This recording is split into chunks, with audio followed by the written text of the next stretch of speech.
अभी मैं 2-3 दिन से इंस्टाग्राम पे, यूट्यूब पे जैसे वीडियो चलते जा रहे हैं, जैसे आगे आ रहे हैं, हर जगह एक ही चीज़ देखने को मिल रही है कि ये हमारे नोट्स से आ गया, ये मेरी मैराथन क्लास से आ गया, ये यहाँ पे मैंने बताया था, ये क्वेश्चन आ गया। मुझे ये समझ में नहीं आता, जब सिलेबस डिसाइडेड है, एनसीईआरटी है, फिक्स है, तो सिलेबस डिसाइडेड होगा तो सिलेबस ही आएगा, इसके अलावा तो कुछ आएगा नहीं। जैसे बायोमोलिक्यूल की एक टेबल आ गई थी कॉलम एच के अंदर, तो भाई एनसीईआरटी से टेबल डायरेक्ट उठ के आ रही है और ये कह रही है कि देखो ये मैंने यहाँ पे पढ़ाई थी। अरे भाई आप टीचर हो तो आपको पढ़ाना ही पड़ेगा। अगर आपके पढ़ाए हुए नोट्स से अगर एग्जाम में क्वेश्चन नहीं आते तो फिर आप टीचर किस काम के हो? ये तो हर कोई जो भी पढ़ा रहा है, जिस सब्जेक्ट को जो पढ़ा रहा है, तो उसके नोट्स से ही, एनसीईआरटी से ही 100% पेपर आता है, हमेशा वहीं से आता है। और इस टाइम जहाँ तक मुझे लगता है बच्चों को थोड़ा सा मोटिवेट करने की ज़रूरत है, ना कि ये करने की कि ये हमारे नोट से आ गया, ये यहाँ से आ गया, ये देखो हमने पढ़ाया था। भाई 90 क्वेश्चन में से 2 क्वेश्चन आप दिखा रहे हो कि यहाँ से आ गया, बाकी क्वेश्चन 90 के 90 सिलेबस से ही आते हैं, इससे बाहर कुछ नहीं आता। एज ए टीचर हमारा काम ये होना चाहिए कि हम उन कॉन्सेप्ट को जो एनसीईआरटी के हैं उनको बच्चों को अच्छे तरीके से समझाएं, चाहे भले ही पेपर टफ आए या ईजी आए, उससे कोई फ़र्क नहीं पड़ता।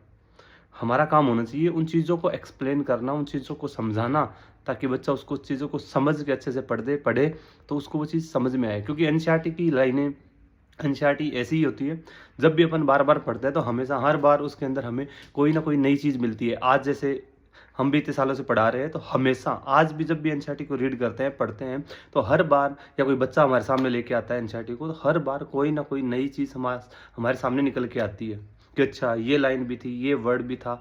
ऐसी चीज़ें जब बच्चे पढ़ते हैं, हम पढ़ाते हैं, तो वापस कभी पढ़ते हैं, तो हमारे सामने वो चीज़ आती है। तो इस चीज़ को तो इंस्टा पे या यूट्यूब के ऊपर डालना कि ये देखो मेरा पढ़ाया हुआ था, ये था, मेरे नोट्स से आया।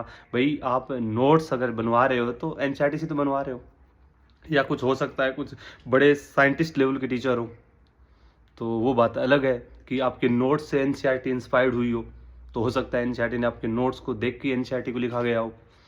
बाकी हम जहाँ तक पढ़ा रहे हैं, हम तो एनसीईआरटी को ही पढ़ा रहे हैं, एनसीईआरटी को एक्सप्लेन कर रहे हैं, तो गजब का ही चल रहा है। बाकी इस समय आप बच्चों को, आपको मोटिवेट करना ज़रूरी है, ना कि ये बताना कि ये हमारे नोट से आया, उस क्वेश्चन से अब क्या फ़र्क पड़ेगा आपके नोट से अगर आया या नहीं आया।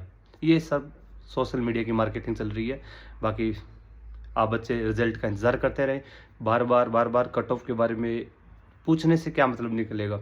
अब ऐसा ही है कि कट ऑफ 600 620-30 के बीच की हम बात कर रहे हैं।